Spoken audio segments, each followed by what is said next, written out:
नाज़रीन, तुर्की की सड़कों पे इनकलाब बोल रहा है। पिछले 5 दिन से मुसलसल एहतजाज जारी है। कुल 81 सूबों में से 55 सूबों के अंदर ये एहतजाज हो रहा है, जिसका मतलब ये है कि तुर्की के 2/3 हिस्से के ऊपर ये मुजाहिरे जारी हैं। 1100 के करीब मुजाहिरीन को गिरफ्तार कर लिया गया है पुलिस की जानिब से, और पुलिस के साथ झड़पें भी जारी हैं। वाटर कैनन का इस्तेमाल किया जा रहा है, आंसू गैस का इस्तेमाल किया जा रहा है, लेकिन फिर भी ये तूफान थमने का नाम नहीं ले रहा और लोग एहतजाज करते चले जा रहे हैं। सड़कों पे मौजूद हैं हजारों और लाखों की तादाद में। मुतालबा सिर्फ एक है कि इमाम अकरम ओगलू को रिहा किया जाए। ये इमाम ओगलू कौन है, इनको क्यों गिरफ्तार किया गया, इनका असल जुर्म क्या है? क्या वाकई जो तैयब एर्दोगान हैं उनका 22 साला इक़्तिदार ख़त्म होने वाला है? क्या वाकई तुर्की के अंदर रजीम चेंज होने वाला है और 22 साल से जो हाकिम हुकूमत है उसका तख्ता उल्टा जाएगा? आज की इस वीडियो में डिस्कस करेंगे, लेकिन उससे पहले हमारी आपसे दरख्वास्त है कि इस चैनल को लाइक कीजिए, सब्सक्राइब कीजिए और बेल आइकन को लाजमी दबा दीजिए ताकि हर नई आने वाली वीडियो आप तक बर वक्त पहुंच सके। तो दोस्तों, ये मसला है दो पार्टियों का। एक पार्टी है CHP जो कि रिपब्लिकन पीपल्स पार्टी है, और दूसरी पार्टी है AKP तैयब एर्दोगान की पार्टी है, जबकि CPH जो है वो पार्टी है जो कि तुर्की के बानी मुस्तफा कमाल अतातुर्क की पार्टी है। और मसला यहाँ पे जनरेट ये होता है कि ये पार्टी एक तो सेकुलर है और दूसरा यही वो पार्टी है जिससे इमाम ओगलू का ताल्लुक ये था कि इनकी तरफ से वो 2019 में एक मेयर मुंतखब हुए इस्तांबुल के, और उसके बाद बहुत ही बड़ी फतह उन्होंने हासिल की। और उसके बाद रिसेंटली जब दोबारा से मेयर के लिए इंतखाबात हुए तो दोबारा से मुंतखब हुए और वो काफ़ी मकबूल हो गए। अब जो तैयब एर्दोगान हैं उनको ये मसला है कि ये जो बंदा है 2028 के अंदर कहीं मुझे हरा ना दे। अब उनको गिरफ्तार किया गया है बुध के रोज़, और बुध के रोज़ उनके ऊपर ये इल्ज़ामात लगाए गए हैं कि ये करप्शन के मुर्तकिब हुए हैं, इन्होंने बदइनवानी की है। उसके बाद ये एक दहशतगर्द गिरोह के साथ मुआहिदे में भी मुलविस है और उनकी हिमायत कर रहे हैं। जो दहशतगर्द गिरोह जिसको वो कह रहे हैं वो कुर्दिस्तान वर्कर्स पार्टी है, जिसको अंकारा पहले से ही एक टेररिस्ट डिक्लेयर कर चुका है। अब इनका हुकूमत का ये कहना है कि ये जो पार्टी है जिसको रिपब्लिकन पीपल्स पार्टी कहते हैं, जो कि तुर्की के बानी की पार्टी है, इनका ताल्लुक उस पार्टी के साथ है, उसको मतलब ज़बरदस्ती उसके साथ लिंक करने की कोशिश करें, और ये इल्ज़ाम लगाकर उनको बुध के रोज़ गिरफ्तार कर लिया गया जब ये मुजाहिरे होने लगे।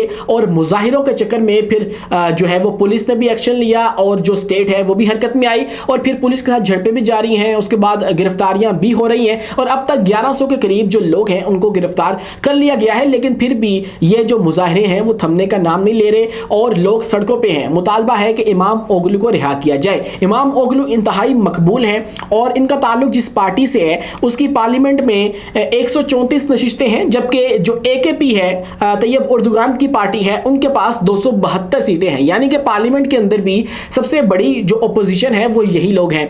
और इसके बाद इस्तांबुल के वो मेयर भी मुंतखब हो चुके हैं। अब गुज़श्ता मंगल के रोज गिरफ्तारी से चंद घंटे पहले उनकी डिग्री मंसूख कर दी गई और उसके बाद उनको उनके ओहदे से मुअत्तल कर दिया गया, जिसके बाद ये एहतजाज शुरू हुए।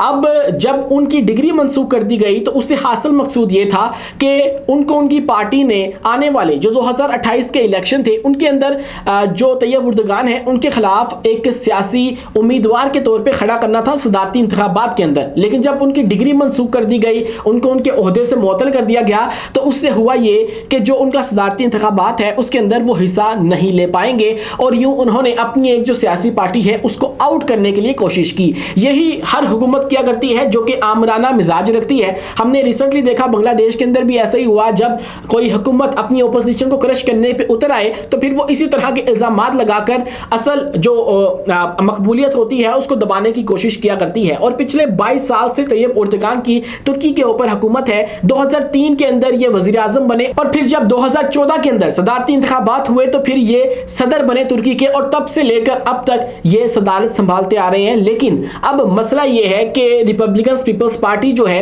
उन्होंने जो अपना उम्मीदवार चूज किया है सदारती इंतखाबात के लिए वो इंतहाई मकबूल था, और वो इतना मकबूल था कि वो तैयब उर्दुगान को शिकस्त दे सकता था। इसलिए उनका जो इक़्तिदार है वो खतरे में था, तो उन्होंने उनको आउट करने के लिए उनके ऊपर ये इल्ज़ामात भी लगाए और उनको अदालत से सजा भी दिलवाई और उनकी डिग्री मंसूख कर दी। और उनके कानून के मुताबिक अब जिनके पास आला तालीम ना हो वो सदारती उम्मीदवार नहीं बन सकते, और ये वो वाहिद उम्मीदवार थे जो कि रिपब्लिकन पीपल्स पार्टी को जो है वो रिप्रेजेंट कर रहे थे। और अब की बार जो एहतजाज हो रहा है वो 2013 के बाद सबसे बड़ा मुजाहिरा है। इमाम ओगलू की गिरफ्तारी 2013 के गैजी पार्क मुजाहिरों के बाद तुर्की की सबसे बड़े एहतजाजी मुजाहिरों का सबब बनी है, जो कि उस वक्त इस्तांबुल के एक पार्क को गिराने के खिलाफ शुरू हुए थे। और अब ये जो एहतजाज है वो किसी कड़वट बैठने का नाम नहीं ले रहा, और ये एहतजाज मुसलसल पिछले 5 रोज से इस वक्त जारी है। अभी भी हजारों और लाखों की तादाद में जो लोग हैं वो सड़कों पे आ चुके हैं। मुतालबा एक है कि इमाम अकरम ओगलू को रिहा किया जाए, और इसके जवाब में जो तैयब उर्दुगान है मौजूदा सदर, वो मुसलसल जो ये पार्टी है उसको दहशतगर्द डिक्लेयर करने पे तुले हुए हैं। तो यहाँ पे मैं आपको ये भी याद दिलाता चलूं कि जब हसीना वाजिद का तख्ता उल्टा गया था तो उस वक्त भी उन्होंने अपनी जो स्टूडेंट्स थे, प्रोटेस्टर थे, उनको यही कहा था कि आप लोग दहशतगर्द हो। तो इस पे वो बहुत ज्यादा तैश में आ गए थे, और उसके बाद उन्होंने असल वाला जो एक्शन है वो शुरू किया था। और इसी तरह के जो बयानात हैं वो तैयब उर्दुगान की जानिब से भी आ रहे हैं। तो कहीं ऐसा ना हो कि बांग्लादेश वाली सूरत हाल बन जाए और जो प्रोटेस्टर्स हैं वो भी दोबारा से जो इश्तियाल अंगेज होके हुकूमत को घर चलता करें, क्योंकि वो भी बहुत अरसे दराज से कई दिहाइयों से जो है वो हुकूमत कर रही थी। लेकिन जब हुकूमत गिरने का वक्त आता है तो फिर जो है वो ये नहीं देखा जाता कि कितने अरसे से आप हुकूमत कर रहे हैं, फिर हुकूमतें उल्टा दी जाती हैं। ऐसा ही होता है जब कोई डिक्टेटर जो है वो अपनी हदूद क्रॉस कर देता है, जब लोगों का जो पारा है वो हाई हो जाता है, लोगों की बस हो जाती है, तो फिर लोग जो है वो सड़कों पे आ जाते हैं। 2023 के अंदर भी ये जो रिपब्लिकन पीपल्स पार्टी है इन्होंने कोशिश की कि हम लोग अपना ये जो इमाम ओगलू हैं इनको सदारती उम्मीदवार के तौर पे सामने लाएं, लेकिन तब इमाम ओगलू को इलेक्शन कमीशन को तौहीन अमेज कहने के ऊपर पाबंदी का सामना करना पड़ा, और उसके खिलाफ केस जो है वो आज भी पेंडिंग है, ज़ेरे इल्तवा है,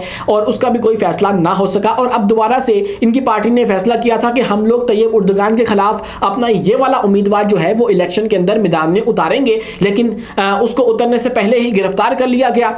और उसके बाद ये एहतजाज जो है वो शुरू हुआ, जो कि इस दिहाई का सबसे बड़ा एहतजाज है तुर्की की हिस्ट्री के अंदर। और तुर्की के बानी की जो पार्टी है मुस्तफ़ा कमाल अतातुर्क, उसके जानिब से ये शुरू किया गया है। तो देखना ये है कि क्या वाकई ये जो 22 साल इक़्तिदार है तैयब उर्दुगान का वो ख़त्म होने वाला है, क्या वाकई इस हुकूमत का तख्ता उल्टा जाएगा? आप इस बारे में क्या सोचते हैं? आपकी इस बारे में क्या राय है? कमेंट सेक्शन की ऑप्शन मौजूद है, वहां पे अपनी राय का इजहार लाजमी कीजिए, और अपने मेज़बान उमैस मुनीर को दीजिए इजाज़त। मिलते हैं अगली वीडियो में किसी नई मालूमात के साथ।